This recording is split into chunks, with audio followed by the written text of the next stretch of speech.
Commander Zethkar of the Valonian Empire had seen many species surrender. The crystalline hive minds had folded after a single orbital bombardment. The proud Takari warriors had begged for mercy when their homeworld's atmosphere was poisoned. Even the seemingly indestructible Golem Collective had powered down their war machines when faced with the Empire's superior numbers. But humans were different. The creature before him barely resembled the diplomatic envoy who had arrived on his flagship 3 cycles ago. Captain Sarah Chen's uniform was torn, her left arm hung useless at her side, and dried blood crusted over a gash above her right eye. Yet her spine remained straight, her chin raised in defiance that made Zethkar's mandibles click with irritation. "Your species has fought admirably," Zethkar said, his translator rendering his words in the human's primitive tongue. "But surely you see the futility. Earth burns. Your colonies are ash.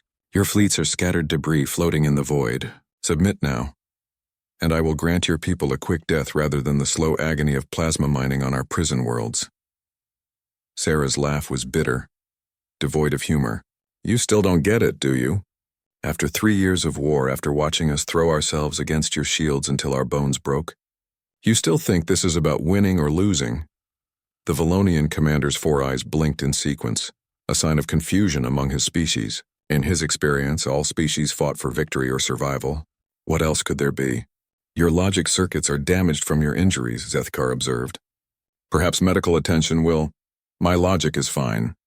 Sarah took a step forward, and despite her injuries, despite being surrounded by Valonian guards whose plasma rifles could vaporize her in an instant, Zethkar found himself taking a step back. "You want to know what this is about?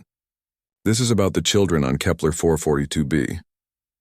The name meant nothing to Zethkar, but Sarah continued, her voice growing stronger with each word. "You remember Kepler 442b, don't you? That little farming colony with 30,000 people. Mostly families. The ones who sent a transmission requesting safe passage for their evacuation ships. Remember what your response was?" Zethkar's memory banks accessed the files. A minor engagement. The colony had been eliminated as an example to other human settlements. Standard Imperial doctrine.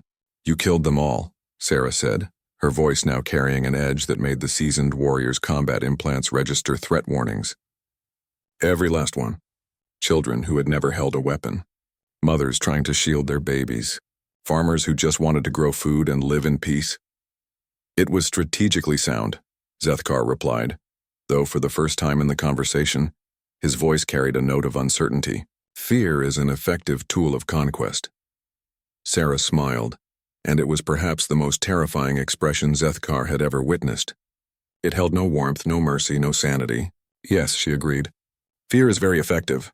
And you taught us something very important that day. You taught us that mercy is a luxury we can't afford, that honor is a privilege we don't deserve, that the only language you understand is violence." The human woman reached into her torn jacket pocket. Every guard in the room tensed, weapons trained on her, but she moved slowly, deliberately. She withdrew a small device, a datapad that flickered with incoming transmissions. "You've been wondering why our resistance has been so chaotic lately, why our attacks seem random, why we're not following conventional military doctrine anymore." Sarah's smile widened. "It's because 3 cycles ago, Earth Command issued Order 66 Alpha to every human ship, every colony, every settlement that still had a working transmitter." She tossed the datapad at Zethkar's feet. The screen displayed a simple message repeated in dozens of languages and transmitted across hundreds of channels. "Total War Protocol activated. No quarter, no surrender, no survivors." "We're not trying to win anymore," Sarah explained conversationally. "We're trying to teach the galaxy what happens when you push humans too far. Every Valonian world you've left behind our lines, we're poisoning them. Your trade routes, we're ramming them with ships loaded with antimatter. Your civilian populations." She paused, letting the implications hang in the air. "We've become what you made us. Monsters. Killers who care nothing for military objectives or strategic value. We're going to hurt you until there's nothing left of either of us, and then the galaxy will remember what happens when you commit genocide against human children."